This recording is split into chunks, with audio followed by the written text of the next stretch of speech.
Bom, visto então todas as normas, regras e leis, visto então todas as técnicas, dicas e recomendações da direção defensiva, se ainda assim você se deparar com a situação de acidente no trânsito, tem que saber o que fazer. Então é isso que a gente vai ver agora, primeiros socorros na tela. A definição de primeiros socorros são providências iniciais que devem ser adotadas em acidentes com vítimas a fim de eliminar riscos secundários, minimizar o sofrimento das vítimas, manter suas funções vitais e evitar o agravamento das lesões. Então prestem muita atenção nisso aqui. Primeira coisa, são providências iniciais. Qual a finalidade dessas providências? Obviamente que isso vai acontecer em acidentes com vítimas, né? Lembrem-se, é primeiros socorros. Qual a finalidade?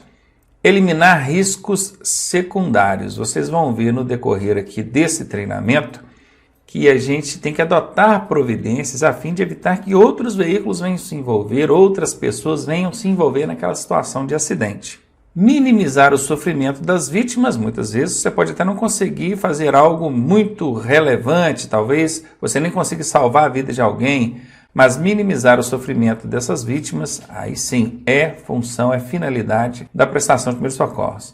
Manter suas funções vitais, garantir que essa pessoa permaneça viva até que o socorro especializado chegue até ela. E também evitar o agravamento das lesões que essas vítimas já sofreram. Dada então a definição, vamos entender aqui agora sobre a questão da omissão do socorro, porque tem gente que pensa que não, eu não tenho capacidade de prestar o socorro, eu não vou fazer isso. Presta atenção aqui. Olha, o artigo 176 do CTB diz que deixar o condutor envolvido em acidente com vítima, veja, esse é o condutor envolvido, tá?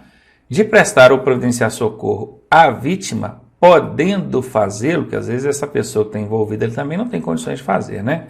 É uma infração gravíssima com fator agravante 5 da suspensão do direito de dirigir e recolhimento da CNH.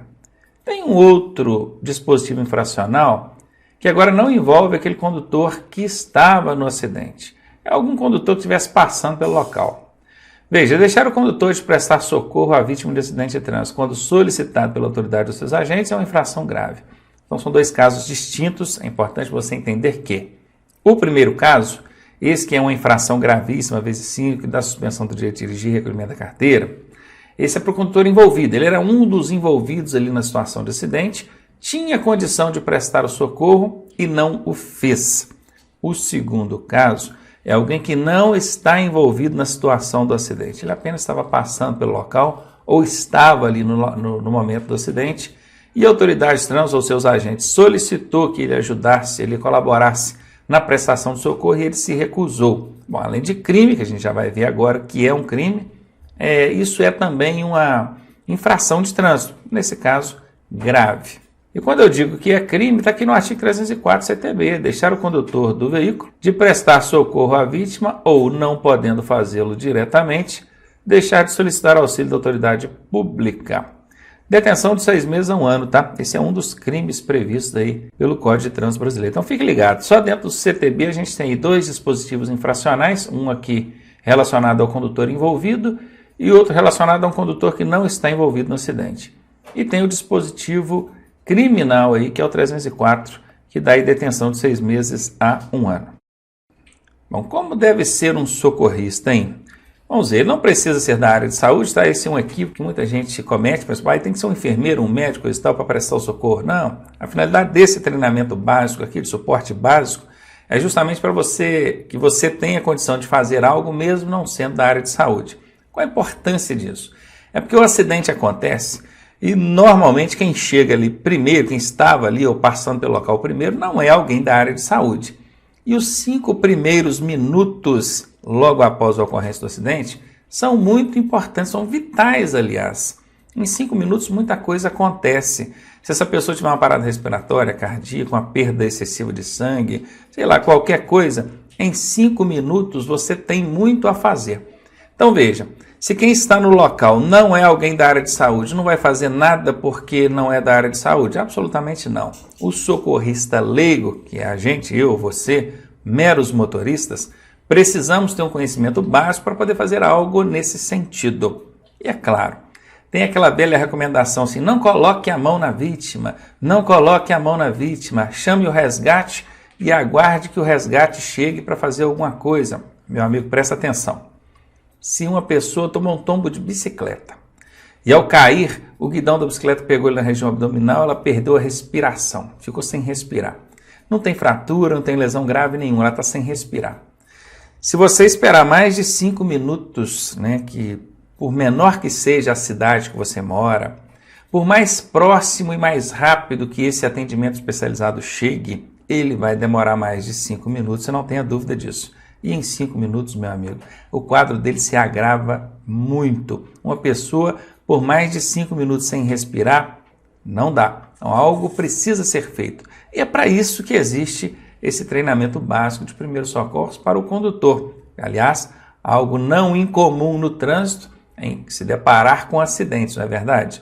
Só para que você tenha uma ideia, no Brasil acontecem acidentes que resultam, em média, em 40 mil óbitos por ano. É isso mesmo, não sabia? 40 mil óbitos por ano no trânsito brasileiro. E para cada óbito, 5 lesões permanentes. 200 mil pessoas, estou falando de óbito e lesão permanente, ou seja, 240 mil pessoas somando os dois. Isso são acidentes graves, com óbitos e lesões permanentes. E sem contar aquelas lesões leves, que no caso envolve vítima também. Então o que não falta é oportunidade para que o motorista use aí um pouco desse conhecimento. Infelizmente, a maioria das pessoas se exime disso. Fala assim, eu não vou mexer com isso, bacana. Espero em Deus que não aconteça com você próprio, que você mesmo não precise desse socorro. Porque assim como você não age em relação aos demais, essa omissão pode ser recíproca. Os demais também podem não agir em relação a você. Então se liga aí. Está se habilitando agora, está fazendo uma reciclagem, tem que conhecer pelo menos o básico sobre prestação de primeiros socorros para que você consiga fazer algo, pelo menos, para suprir aqueles conceitos iniciais que a gente acabou de ver. Evitar riscos secundários, amenizar o sofrimento da vítima, evitar o agravamento das lesões dela. Então ele precisa ser da área de saúde? Não, não precisa. É qualquer condutor com o mínimo de conhecimento, ele pode fazer algo sim. Ele deve ser calmo, obviamente, é uma situação que causa um certo transtorno, ansiedade a quem está ali, mas ele precisa manter a calma. E ser solidário, ele precisa querer ajudar, Ter o controle da situação, não agindo por impulsividade, não vai agir impulsivamente. Calma, analise, tente, pelo menos agir com frieza. Não ser omisso, você não pode omitir o socorro, deixar de fazer por qualquer motivo que seja. Porém, limite-se a fazer o que sabe, não vai inventar também não, gente? Não agir sob risco à sua própria segurança. Aliás, essa aqui é uma premissa básica da prestação de primeiros socorros. Claro, o ajudar o próximo é muito importante, mas em primeiro lugar você, os ocupantes do seu veículo. Não que você tem que ser egoísta, eu estou falando de risco. Se você e quem está com você está se expondo a algum risco para prestar aquele socorro, aí não. Primeiro a sua segurança, depois o da vítima, a segurança da vítima. Identifique-se, diga que está ali para ajudar, conheça e respeite os seus limites. Como proceder diante de um acidente? Primeiras ações, vamos ver, acabou de chegar, faça uma análise panorâmica da situação. Você sabe o que quer dizer esse termo aqui? Panorâmica? Vou te ajudar. Imagine você dando uma volta de helicóptero sobre uma cidade. Você tem uma visão ampla da situação, não tem? Da cidade assim, você consegue ver direitinho lá os limites da cidade. Isso é uma visão panorâmica, é uma visão ampla. Se eu te pedir detalhes, você lá do helicóptero não vai conseguir me dizer. Um detalhe, a cor de uma placa de trânsito que estava ali, talvez lá do helicóptero você não consiga ver o que aquela placa queria dizer. Ou então as características de um pedestre que esteja passando ali pela rua, talvez você não esteja nem vendo o pedestre, porque ele está tão pequenininho.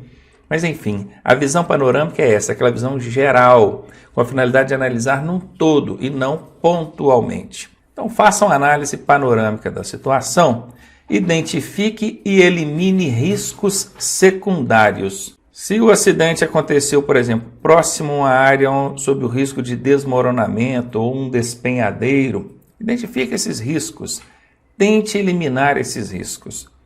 Estacione o seu veículo em local seguro E o estacionar em local seguro significa fora da pista. Lembrando que acostamento é pista, tá? Então no acostamento não vale, tem que ser fora da pista.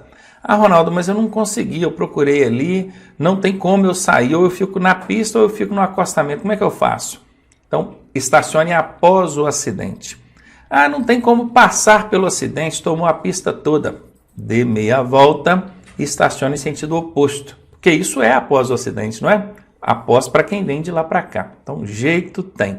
Não pode, inclusive, cuidado com isso, na prova tem uma questãozinha que coloca assim, estacione o seu veículo antes do acidente para servir de escudo, proteger as vítimas. Não, isso é roubada. Seu veículo não é escudo. Não que você esteja preocupado com o seu patrimônio, é porque não é um procedimento, uma conduta adequada mesmo, entendeu? Então é fora da pista ou após o acidente, é o lugar mais adequado e seguro para você estacionar o seu veículo. Sinalize o local, aí vai entrar aquela questão. Daqui a pouquinho a gente vai falar melhor aí sobre a questão da sinalização. Chame o socorro especializado, também vamos ver quais são os números para chamar o socorro especializado, as autoridades. E os primeiros 5 minutos são de vital importância para as vítimas, não perca tempo, acabei de comentar isso agora há pouco. Então beleza, visto aí quais são as primeiras ações, bora prosseguir aqui com o nosso conteúdo. Agora a gente vai ver o que não fazer. Na tela anterior nós vimos o que fazer, e agora o que não fazer. Não fazer, abandonar a vítima de acidente. Omitir socorro sob o pretexto de não testemunhar. Tem gente que é egoísta a esse ponto, né? Pô, depois vai me dar trabalho aí, vão me chamar para testemunha. Isso é um absurdo, tá? Além de crime, infração de trânsito e, assim, uma tremenda falta de solidariedade, né? Tumultuar o local do acidente. Isso aqui acontece mais. A gente curiosa chegando ao local, querendo saber o que aconteceu, quem está envolvido, como é que foi, se morreu gente. Normalmente é assim, não é? Deixar de colocar ou de colaborar com as autoridades competentes. Procure ser colaborativo, sim. É um momento difícil para quem está ali precisando do socorro. É difícil para quem está prestando socorro. Então, se chegou ali o bombeiro, o SAMU, a autoridade policial, procure ser colaborativo. Colaborativo não é ser curioso, ficar ali em volta querendo saber das coisas e dando pitaco. Não confunda, não. Tentar remover a vítima presa nas ferragens sem estar preparado. Meu amigo, vocês vão ver mais para frente no decorrer aqui que remoção de vítima é só em último caso, tá? E aqui ainda diz sem estar preparado. Por quê? Porque existe equipe especializada para isso. Para você chegar a tirar, querer remover uma pessoa das ferragens, só em caso de extrema necessidade, um veículo incendiando, submergindo dentro d'água, caiu dentro de um lago, aí você tem que dar um jeito, tem que tirar a pessoa dali. Agora, fora isso, se ela está lá e está em condição de continuar lá aguardando, que fique lá. Não vai tentar remover a pessoa das ferragens, não. Isso é loucura, hein? Só removam a vítima de acidente se houver risco real de perigo, conforme os exemplos que eu acabei de citar aqui, né? Está submergindo na água, está pegando fogo, está para desmoronar, alguma coisa do tipo.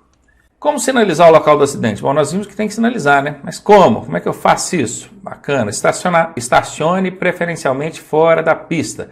Já falei, fora da pista ou após o acidente.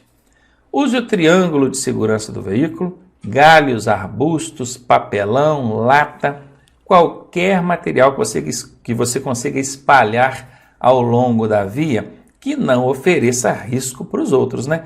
Imagina, uma vez eu vi o cara colocou pedra, pegou paralelepípedo, pedra, meio tijolo, colocando no meio da pista. Aquilo provoca acidente, gente, não dá tora de pau, não tem como. Papelão, tudo bem, lata vazia, tudo bem, arbustos, melhor ainda, sinaliza bem.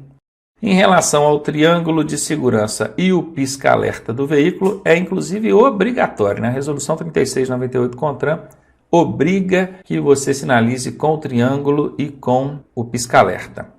Aí em relação à distância que você vai sinalizar, vou até abrir aqui, ó, porque aqui diz, ó, distância mínima 30 metros. Esse aqui é o triângulo. O triângulo precisa ser colocado numa distância mínima de 30 metros. Isso você vai encontrar lá na resolução 36 de 98, se não me engano a resolução é essa mesmo, do CONTRAN, ela explica. Agora, isso aqui é a norma. A norma estabelece no mínimo 30 metros. Onde você vai encontrar esse embasamento? Aqui, acabei de dizer. Agora, a prestação de primeiros socorros, a direção defensiva, todo o aparato que envolve aquilo ali, recomenda isso que vocês estão vendo nessa tabela aqui. Então presta atenção. Se é uma questão de legislação de trânsito, vai pela norma. Qual que é a distância mínima? 30 metros. Mínima. Menos que isso não pode ser. Agora, essa questão está relacionada à direção defensiva e primeiros socorros, que é envolvendo a situação, aí vai pelo que está na tabela aqui, ó. A distância que você vai colocar esses arbustos, os galhos aqui, tem que ser equivalente à velocidade máxima da via. Aí pronto, se você já conhece os tipos de vias, né? Você já estudou isso lá em normas de circulação. E já sabe que numa via coletora a velocidade máxima é 40, numa via arterial a máxima é 60, numa via de trânsito rápido é 80, numa rodovia pode chegar a 110. Então, sabendo disso, você já sabe qual é a velocidade para cada tipo de via, você vai colocar a sinalização numa distância equivalente. Se é 40 km por hora, você vai colocar a sinalização a 40 metros de extensão, de distância a contar do acidente. Ronaldo, por que aqui está passos? Porque você não tem uma trena, né? Para poder medir lá na hora. Então, você medir em passos, passos bem largos. Um passo largo equivale a 1 metro. Não tem problema se for um pouquinho menos, um pouquinho mais, gente. É só para ter uma ideia, para você ter ali uma noção da distância. Então, 40 metros, 40 passos. Se a via permite andar 60 km por hora, você vai sinalizar numa extensão de 60 metros ou 60 passos. E assim consecutivamente, tá? 80 por hora, 80 metros. 110 por hora, 110 metros. Isso, gente, em condições normais, tá? Normal. Em situações adversas, olha, distância sob adversidades. O que é adversidade? À noite, está escuro, a visibilidade é prejudicada, o risco aumenta. O motorista que esteja se aproximando do local precisa de mais espaço para ver e reagir e parar. Concorda? Sob chuva, cerração, fumaça queimada às margens da via. Então, tem uma série de coisas que pode envolver a questão da adversidade. Quando estiver em condições adversas, aquelas normais, você vai dobrar essa distância. É o que está na tabela aqui, ó. Então, ao invés de 40, você vai colocar 80 metros. Ao invés de 60, você vai colocar 120. Bacana? Facinho? Conseguiram pegar isso aqui? Show! Sempre lembrando que a distância mínima é 30 metros. Não pode ser inferior a isso, porque senão compromete a segurança mesmo. Agora é o seguinte, na hora de espalhar aqueles arbustos, aqueles galhos, caixa de papelão na pista, tem que tomar cuidado. Se for uma pessoa só lá no meio da pista espalhando aquilo, ele corre um sério risco de ser atropelado. O ideal é que outra pessoa vá até mais à frente, bem na frente, com a camisa na mão, um pano, um galho de árvore, qualquer coisa, fique sinalizando, abanando aquilo bastante, que é para quem está se aproximando saber em que ali já está acontecendo alguma coisa. Então aquele que está lá na frente já está dando uma contida na velocidade do trânsito, para esse que está aqui espalhando no meio da pista os arbustos, não ficar em total exposição de risco, beleza? Se for à noite, então, o outro cuidado que tem que tomar é que essa pessoa que vai ficar na pista colocando os arbustos ali, tem que estar com roupa clara. Imagina à noite a pessoa com roupa escura no meio da pista. Complicado, né? E uma última coisa, a contagem desses passos aí, é o seguinte, saiu ali do acidente, vai contando, 1, 2, 3, 4, vamos imaginar que você tem que colocar ali 80 passos, 80 metros. Só que dentro dessa contagem você encontra uma curva, e a recomendação é que você não conte passos dentro da curva. Então você veio contando, chegou no 40, começou uma curva. Para de contar no início da curva. Termine toda a curva, continue espalhando os arbustos dentro da curva, tá? Óbvio, você está dentro de uma curva, isso é perigoso. Põe alguém lá na frente para poder segurar o trânsito para você. Deixa a curva acabar, espalha os arbustos depois, porque aí os arbustos já estão sinalizando lá. Quando alguém vier de lá para cá, quando você voltar, você volta colocando os arbustos na curva. Mas enfim, é importante que você sinalize dentro da curva também, tá? Então vai colocando ali a sinalização, acabou a curva, aí você continua a contagem, 41, 42, até chegar no 80 que você queria. Bacana? Ah, mas eu vi aqui no meu manual da autoescola que fala que é para se chegar numa curva, que é para eu zerar a contagem, acabar a curva e começar a contar do zero depois. Começar do zero. Olha, eu não vou nem entrar no mérito, tá? Não vou entrar no mérito, mas não faz sentido. Se é para você começar do zero depois da curva, para que você vai começar a contar? Não conta, você está vendo a curva lá na frente, não começa a contar não. Aí Vou contar até 40, chego na curva, eu zero, depois da curva eu continuo contando. Será que o cara não está vendo a curva lá na frente, não? É melhor que ele vá logo depois da curva e já comece do zero depois, não é? Então não faz sentido isso aí, não. Tem outros poréns nisso aí, outras contradições, não quero entrar aqui agora, mas enfim. Na sua prova do Detran, se perguntar, você vai responder. Pare a contagem, após a curva, continue de onde parou. Se você parou no 40, continua. 41, 42, 43, até chegar no que você queria. 80 passos, 90, sei lá, isso vai depender da velocidade. Bom, os telefones para emergência são 4. Já vou abrir logo os 4 aqui, olha. Os 4, para vocês terem aqui uma visualização geral. O 190 é o mais famoso, né? PM, se perguntar para qualquer menino, 190 é o quê? Polícia Militar. E você vai usar quando? Para acionar as autoridades, quando em vias urbanas ou rodovias estaduais. Porque normalmente a autoridade de trânsito, a autoridade policial, né, que vai atender nas rodovias estaduais, é a Polícia Militar, a rodoviária estadual. Mas é a Polícia Militar, confere? Então é 190. Perímetros urbanos, a mesma coisa. 191 é a PRF. Isso vai ser aonde? Rodovias federais. Então, se nas rodovias estaduais é a Polícia Militar, através de 190, nas rodovias federais é a PRF. Aqui nós estamos falando de autoridades, tá? Ou agentes da autoridade. Mas a autoridade policial ali. Agora, em relação ao resgate, você tem o SAMU e tem o COBOM. O SAMU não é toda cidade que tem, não, tá? Serviço de Atendimento Móvel de Urgência, é importante decorar isso aqui, porque pergunta em prova. SAMU é Serviço de Atendimento Móvel de Urgência. Tem que decorar. Se tem o SAMU, pode acionar o SAMU. Mas tem que observar também o seguinte, o SAMU normalmente é aquele atendimento à vítima. Se tiver pessoas presas a ferragens, por exemplo, de remover alguma coisa, apagar incêndio, tirar de dentro de rio, caindo em barranco, isso é bombeiro que faz, né? Os super-heróis ali são os bombeiros. Então, a depender do caso, tem que chamar o bombeiro primeiro, né? Que senão o SAMU não consegue nem chegar na vítima ali para trabalhar. Mas bacana, você já sabe que o 192 é o SAMU e o 193 é o COBOM, Corpo de Bombeiros. Então, qualquer um desses números, aliás, qualquer um, né? Qualquer um não. Você está na rodovia estadual 190, federal 191. Chama o SAMU e chama o COBOM a depender do caso. Se não tem vítimas presas a ferragens, não tem nada ali que requeira algum atendimento ou retirar pessoas ali encarceradas ou está caindo, submersa, nada, não precisa chamar o COBOM, pode chamar o SAMU que resolve, tá bom? Olha o carrinho do SAMU aqui, é bastante conhecido, né? Bastante popular aí nas grandes cidades, principalmente, eles trabalham o dia inteiro, e povo que trabalha. Meus motoristas não ajudam, nem acidente pra caramba. Ótimo, já aprendeu quais são os números para acionar as autoridades, também o socorro especializado? Agora você precisa saber de algumas informações úteis na hora de passar a mão no telefone e ligar. Tem gente que liga e não sabe nem o que dizer na hora, né? Então presta atenção aqui. Esteja pronto para passar informações úteis como localização exata do acidente. Não tenha dúvida. Quem está do lado de lá da linha, seja autoridade, socorro especializado, ele precisa saber exatamente onde aconteceu para ele chegar aí onde você está. Senão não adianta, não é verdade? Se é dentro do perímetro urbano, rua, região Zona Sul, bairro tal, número tal, avenida tal, referência ali, às vezes uma igreja, uma praça, alguma coisa, tudo você puder passar, mas o endereço certinho, tá? Rua, número, isso aí tem que ter. Ah, tá perto de uma igreja, mas tem tanta igreja numa cidade, né? Até serve como referência, mas tem que ter o número certinho. Tá na rodovia, tem que saber que rodovia é essa. Aqui é a rodovia 262. Liga aqui BH Vitória, quem está nesse trecho sabe o que eu estou dizendo. É a 262.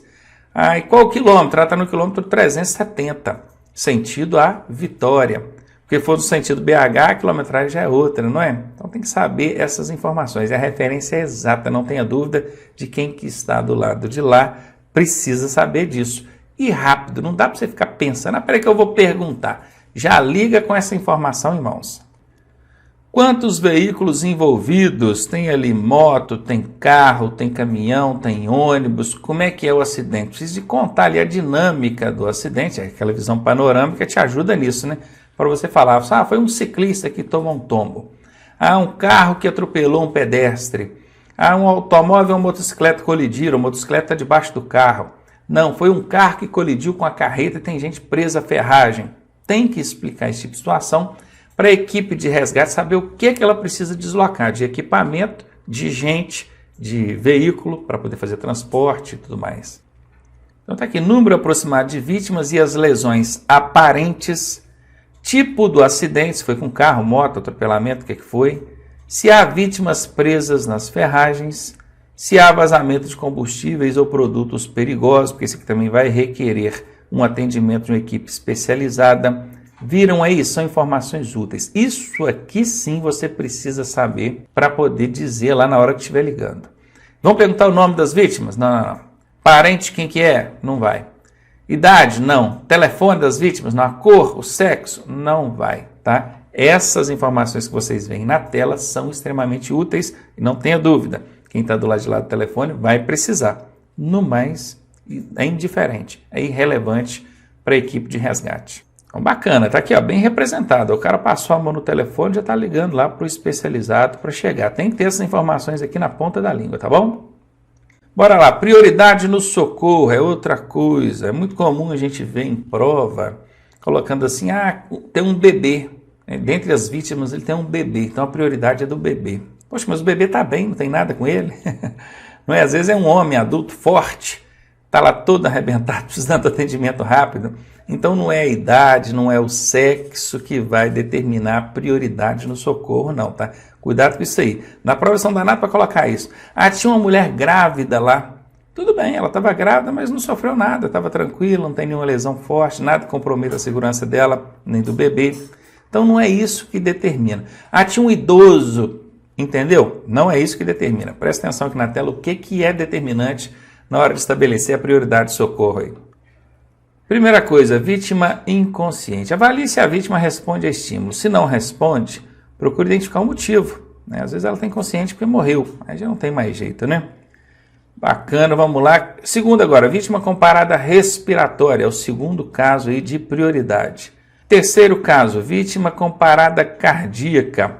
Eu não sei se vocês conseguem fazer essa análise, mas para muitas pessoas uma parada respiratória é menos grave que uma parada cardíaca. Como é que pode a parada cardíaca vir depois da parada respiratória, dentre as prioridades? Tá aí, isso aí é outra coisa. Não é aquela vítima que está no quadro mais grave que tem a prioridade também, não. Pensa aqui comigo. Tem uma pessoa que está com um corte profundo aqui no punho, está perdendo sangue. Isso é hemorragia intensa. Se não for contida, essa pessoa pode perder sangue demais e vir a óbito.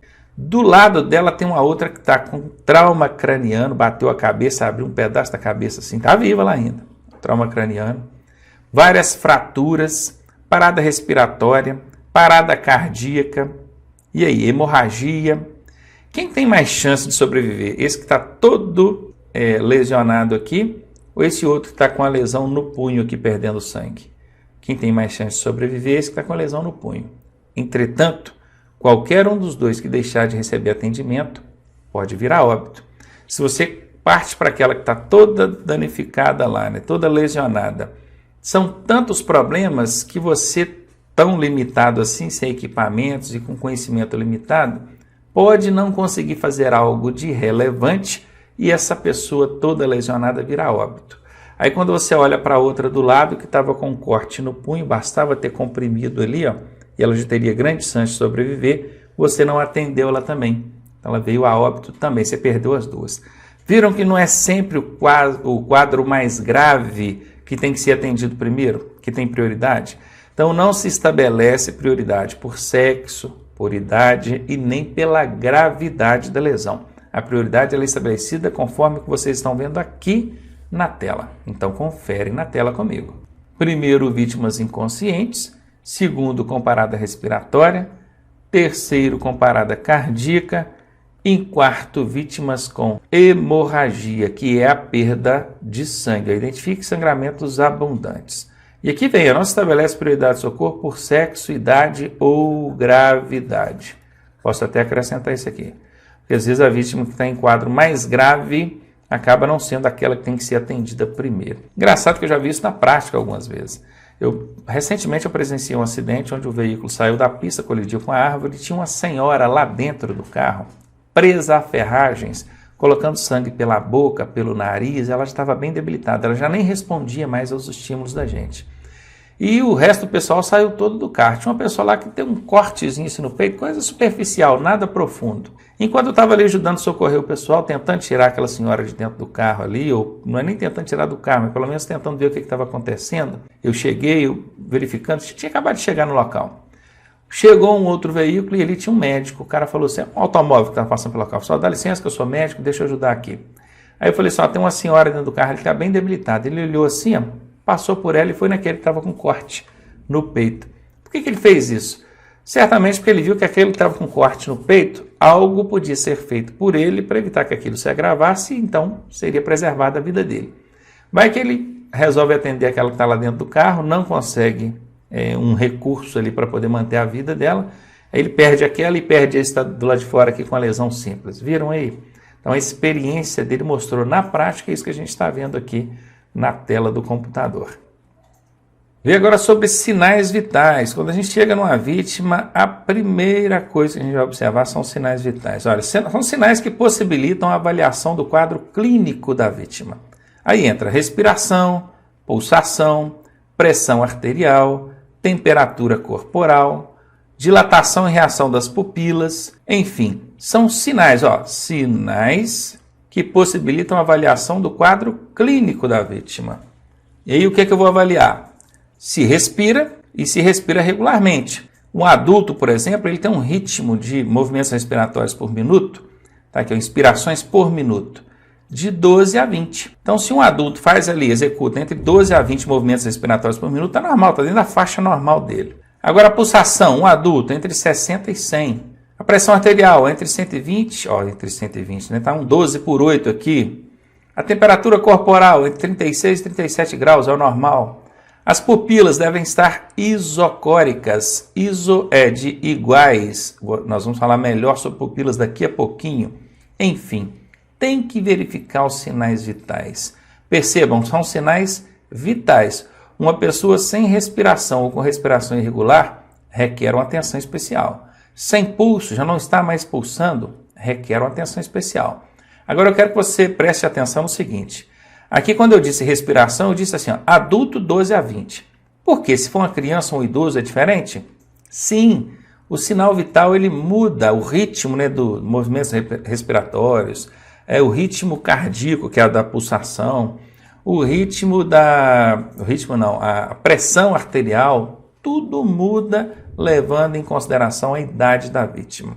Só tem um sinal vital que não varia considerando aí a idade. Vai ser a mesma para uma criança, um adulto, um idoso, não importa. Quer ver qual é? É esse aqui, A temperatura corpórea é o único, presta atenção nisso, único sinal vital que não sofre variações em consequência da idade. Vou até explicar uma regrinha básica aqui para você. Quando a pessoa nasce, ela é uma máquina biológica funcionando a todo vapor. Ela está aceleradaça. Você vai ver a pulsação de uma criança, chega aí a 160, acho que é, não, 140, 140 a 160 por minuto. Criança não, um recém-nascido. Um recém-nascido, ele chega a executar aí de 140 a 160 batimentos cardíacos ou pulsações por minuto. É muito rápido, mais de 2 por segundo. O coração dele está aceleradaço. Você olha ele respirando, ele respira assim. A respiração é curtinha, e ela é muito grande. Uma criança chega a executar 60 movimentos respiratórios por minuto, 1 por segundo. Você sabe quantos movimentos respiratórios eu, adulto, executo por minuto? 16, 18, 20, por aí. Se você parar para prestar atenção, parou aqui, até que você enche os pulmões e expira, vai 5, 6 segundos tranquilamente. 4, 5, 6 segundos. A criança é 1 por segundo, recém-nascido, né? Isso é o quê? Isso é a máquina biológica, novinha, criança recém-nascida, funcionando acelerada a todo vapor. Quando ela fica mais velha um pouquinho, aquele ritmo já diminui. Você vai ver que da criança vai de 100 a 115, por aí. Quando ele chega na fase adulta, falando de ritmo cardíaco, né? Ele já chega no 100, né? Já não passa de 100 mais não. A criança 100 a 115. Quando chega na fase adulta, vai de 80, 100, 60, 100, por aí. Quando chega na fase do idoso, já, né, lá na terceira idade, ele já está batendo 40, 60 por minuto, bem devagarinho. O que está acontecendo com a máquina biológica? ela está desgastando, ela está parando e vai diminuindo até que chega um dia que para e a pessoa morre. Então vejam, o movimento respiratório, o ritmo de movimento respiratório, de pulsação, o ritmo cardíaco, a pressão arterial, são sinais vitais que vão variar ao longo da vida. Conforme a idade da pessoa, tem as suas faixas diferentes. Agora, a temperatura corporal, essa que você sabe se a pessoa está com febre ou não, colocou o termômetro, ele mediu, seja no recém-nascido, seja numa criança, no adulto ou no idoso. O normal vai ser sempre entre 36 e 37, ou seja, não varia levando em consideração a idade. Isso pergunta na prova, tá? Qual o único sinal vital que não varia levando em conta a idade da vítima? Temperatura corpórea.